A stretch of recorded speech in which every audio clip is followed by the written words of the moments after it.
Students, अब देखिए आपके पास क्या आर्टिकल है। To masses m1 and m2, जहाँ पे m1 क्या है आपका ग्रेटर है, m2 स्मॉल है, are suspended by a light inextensible string which passes over a smooth and light pulley to find motion of the system, tension in the string, और आपको क्या फाइंड आउट करना है, pressure on the पुली। आपके पास देखो क्या case given है कि आपके पास एक पुली है, ठीक है। इस पुली के ऊपर से आपने क्या कर रखी है, एक स्ट्रिंग पास कर रखी है इस तरह से, और दो मास अटैच कर रखे हैं m1 और m2। m1 आपका हैवी है, m2 आपका लाइट है, ठीक है। तो ऑब्वियस सी बात, जो वेट आपका हैवी होगा वो थोड़ा सा नीचे होगा और आपका जो लाइट वेट है वो क्या होगा, थोड़ा ऊपर होगा इससे। तो आपने क्या मान लिया, आपने दो मास अटैच कर रखे हैं। यहाँ पे जो मास है आपके पास वो आपका है m1, यहाँ पे जो मास आपके पास वो क्या है आपके पास m2, ठीक है। तो आपको क्या फाइंड आउट करना है, इस पुली के ऊपर जो प्रेशर लगेगा वो, इस स्ट्रिंग में जो टेंशन होगी वो, और ये जो सिस्टम की मोशन होगी वो, आपको ये सारी चीज स्टडी करनी है इसमें, ठीक है। तो इसको करने के लिए आपने क्या मान लिया कि जो आपका ये m2 मास है और जो ये m1 मास है वो कितनी कितनी डेप्थ पे है आपके पास। इसको तो मान लिया आपने x डेप्थ पे, और इसको क्या मान लिया आपने, y डेप्थ पे। तो देखो आपकी जो स्ट्रिंग है वो लाइट इनएक्सटेंसिबल है, तो इसका मतलब जो ये डेप्थ होगी इनका दोनों का सम कर दोगे तो वो किसके इक्वल आ जाएगी, इसके स्ट्रिंग की लेंथ है उसके इक्वल आएगी। तो आपके पास क्या आ जाएगा, x plus y is equal to l, ठीक है।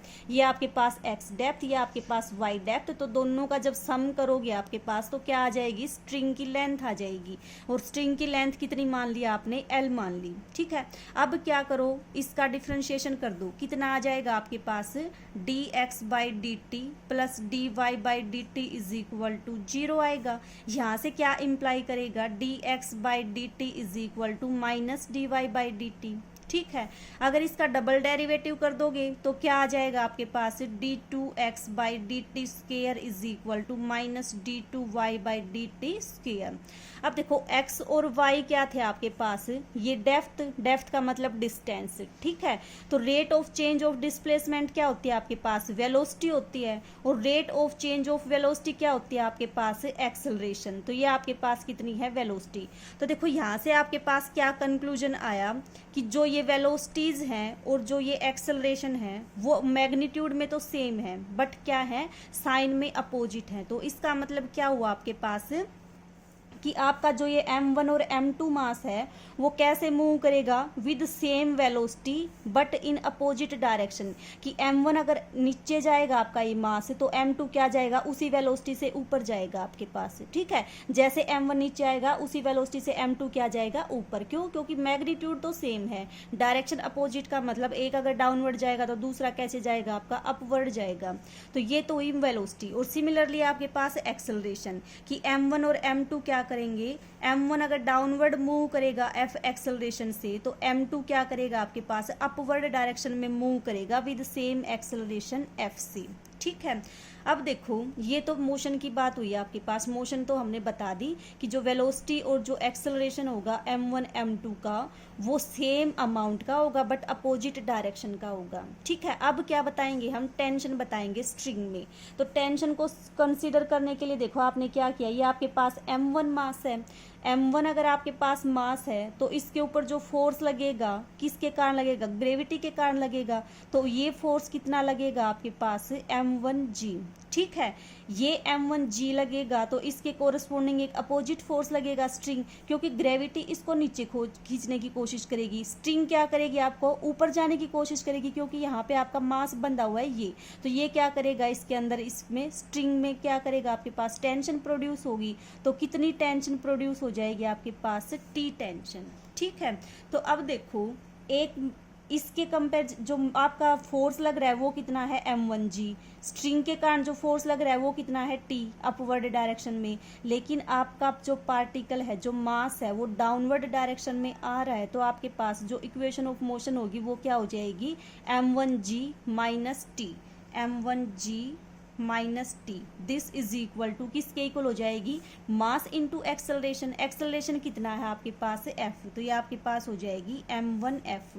तो ये आपके पास क्या होगी, इक्वेशन ऑफ मोशन, किसके लिए, equation of motion for mass m1, ठीक है, जो कि आपका किस में जा रहा है, डाउनवर्ड डायरेक्शन में। तो ये तो आपके पास किसकी इक्वेशन ऑफ मोशन होगी, m1 की। अब देखो m2 की। m2 के केस में क्या होगा आपके पास, m2 मास है, एक फोर्स क्या लगेगा, डाउनवर्ड लगेगा ग्रेविटी के कारण। कितना लगेगा, mass into acceleration means m2g। Same आपके पास क्या लगेगी, अगर यहाँ पे m2g लगेगा तो इस स्ट्रिंग में क्या लगेगा आपके पास, टेंशन T लगेगी। ये इसको नीचे लेके आने की कोशिश करेगा स्ट्रिंग में, क्योंकि यहाँ पे मास आपका अटैच है तो स्ट्रिंग में भी क्या होगा, एक खिंचाव सा होगा, उसको में क्या हो जाएगा, वो फोर्स आपका T। तो इस केस में जो आपका मास है वो अपवर्ड डायरेक्शन में जाएगा। तो हमने पिछली एक्सरसाइज में किया था T ज़्यादा होगा, इसका मतलब जो ऊपर लेके जाएगा वही फोर्स ज़्यादा होगा। तो इक्वेशन ऑफ मोशन इस केस में कितनी हो जाएगी आपके पास, T minus m2g, T minus m2g is equal to mass into acceleration, और एक्सेलरेशन कितना है आपके पास है f, तो m2f। ये आपके पास क्या आ गई, इक्वेशन ऑफ मोशन आ गई ऑफ मास m2। ये इक्वेशन ऑफ मोशन जो हमने 5.2 एक्सरसाइज में की थी वही है आपके पास, कि जो फोर्स ज़्यादा होगा वो अपनी तरफ खींचेगा उसको। अगर ये अपवर्ड डायरेक्शन में जाएगा इसका मतलब T ज़्यादा है, अगर ये डाउनवर्ड में जाएगा मीन्स mg ज़्यादा है आपके पास, ठीक है। तो ये आपके पास आ गई दो इक्वेशन ऑफ मोशन। अब यहाँ से आप क्या फाइंड आउट करोगे, टेंशन फाइंड आउट करोगे, एक्सेलरेशन फाइंड आउट करोगे। कैसे फाइंड आउट करोगे, इन दोनों इक्वेशंस को सोल्व करो, आप क्या कर दो, दोनों को ऐड कर दो। ऐड करोगे तो आपके पास कितना आ जाएगा, m1 plus m2 into F, this is equal to m1 minus m2 into G. यहाँ से आपके पास f की वैल्यू आ जाएगी, कितनी आएगी, m1 minus m2 divided by m1 plus m2 into G. इसको आपको याद रखना है क्वेश्चंस को सोल्व करने के लिए, कि जो भी मास आपका हैवियर होगा वो, जो आपका मास लाइटर होगा वो, उसमें इस दोनों को सब्ट्रैक्ट कर दो और डिवाइड में दोनों का सम, और acceleration due to gravity is equal to acceleration. इसको याद रखोगे। अब आपको तो क्या फाइंड आउट करनी है, टेंशन भी फाइंड आउट करनी है। तो क्या करो, इस इक्वेशन में T की वैल्यू, F की वैल्यू पुट कर दो। आपके पास किसकी वैल्यू आ जाएगी, T की वैल्यू आ जाएगी। तो T की वैल्यू कितनी आ जाएगी, देखो किसी भी इक्वेशन में पुट कर दो आप, कितना आएगा आपके पास, T is equal to 2m1 m2 divided by m1 plus m2 into G. ये आपके पास क्या आ जाएगी, टेंशन इन द स्ट्रिंग, ठीक है। टेंशन भी फाइंड आउट कर ली। अब क्या फाइंड आउट करोगे आप, प्रेशर फाइंड आउट करोगे, ठीक है। प्रेशर पुली के ऊपर कितना लगेगा वो फाइंड आउट करोगे। तो देखो, जब आपका पार्टिकल m1 मास का यहाँ पे है, ये अगर नीचे की तरफ एक्ट करेगा तो इसमें जो टेंशन, जो खिंचाव लगेगी वो इस डायरेक्शन में लगेगी आपके पास T, ठीक है। ये आपके पास क्या लगेगी, T, किसकी वजह से, m1 की वजह से। सिमिलरली m2 आपके पास क्या है, मास, एक्सेलरेशन ड्यू टू ग्रेविटी के कारण फोर्स, एक खिंचाव लगेगा, तो इसके कोरस्पॉन्डिंग अपोजिट में रिएक्शन होगी, उसमें क्या होगा आपके पास, टेंशन T। तो ये खिंचाव आपका किस डायरेक्शन में लगेगा, इस डायरेक्शन में लगेगा T। तो जो पुल्ली के ऊपर प्रेशर लगेगा वो क्या लगेगा, एक T ये, एक T ये, तो दोनों का रिजल्टेंट लगेगा आपके पास।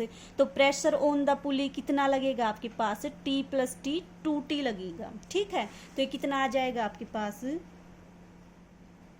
Pressure on pulley, this is equal to कितना हो जाएगा आपके पास, resultant 2T, this is equal to 4m1 into m2 divided by m1 plus m2 into G. ये आपके पास क्या आ गया, जो पुली के ऊपर प्रेशर लगेगा वो प्रेशर आ गया। किस केस में, जब आपके दो मास दोनों तरफ अटैच हैं m1 और m2 के, ठीक है। अब एक छोटी सी क्रोलरी है, इसकी क्रोलरी देखो क्या है आपके पास। देखिए स्टूडेंट्स, क्रोलरी क्या दे रखी है आपको, कि pressure on the pulley is always less than sum of weight, कि पुली के ऊपर जो प्रेशर लगेगा आपका वो सम ऑफ वेट से कम लगेगा, ठीक है। तो देखो कैसे फाइंड आउट करोगे आप, इसके लिए आपने कंसीडर कर लिया m1 प्लस m2 इंटू जी माइनस 2T, ठीक है। अब देखो कितना हो जाएगा ये आपके पास, m1 प्लस m2g तो आपका as it is minus 2T। T की वैल्यू कितनी है आपके पास, 2 times of m1 m2 divided by m1 plus m2। तो वैल्यू पुट करोगे तो कितना आ जाएगा, 4m1 m2 divided by m1 plus m2 into G. इसको आप सोल्व करोगे तो आपके पास कितना आ जाएगा, ये m1 प्लस m2 का होल स्क्वायर इंटू जी, चाहे जी को भी कॉमन ले दो आप, तो कितना आ जाएगा -4m1 into m2 divided by m1 plus m2, ठीक है। और जी आपने ले दिया कॉमन। अब ये क्वांटिटी आपके पास क्या बन जाएगी, ये आपके पास बनेगी m1 माइनस m2 का whole square divided by m1 plus m2 into G. अब देखो ये आपके पास एक स्क्वायर क्वांटिटी, ये दो मास का सम, ये आपके पास एक्सेलरेशन ड्यू टू ग्रेविटी, तो इसका मतलब आपकी ये होल क्वांटिटी क्या है, पॉजिटिव आएगी, ठीक है। पॉजिटिव आने का मतलब इन दोनों का डिफरेंस क्या आएगा, पॉजिटिव आएगा। ये पॉजिटिव कब आएगा, जब ये क्वांटिटी आपके पास क्या होगी, बड़ी होगी इससे, क्योंकि बड़ी होगी और बड़ी में से छोटी को सब्ट्रैक्ट करोगे तभी तो पॉजिटिव आएगा आपके पास। तो यहाँ से आपके पास क्या इम्प्लाई हुआ, m1 plus m2 into g is equal to 2 times of T, ठीक है। और 2 टाइम्स ऑफ टी क्या होता है आपके पास, प्रेशर ऑन द पुली। तो इसका मतलब जो प्रेशर ऑन द पुली है वो हमेशा क्या आएगा आपके पास, लेस आएगा इस क्वांटिटी से, मीन्स सम ऑफ वेट से। इसको आप यही तो लिख सकते हो 2t into m1 plus m2 into जी, और 2t क्या है आपके पास, रिजल्टेंट है। तो इसका मतलब pressure on the pulley is always less than sum of weights, ठीक है। यही आपको प्रूव करना था। ये आर्टिकल आपका इम्पोर्टेंट है।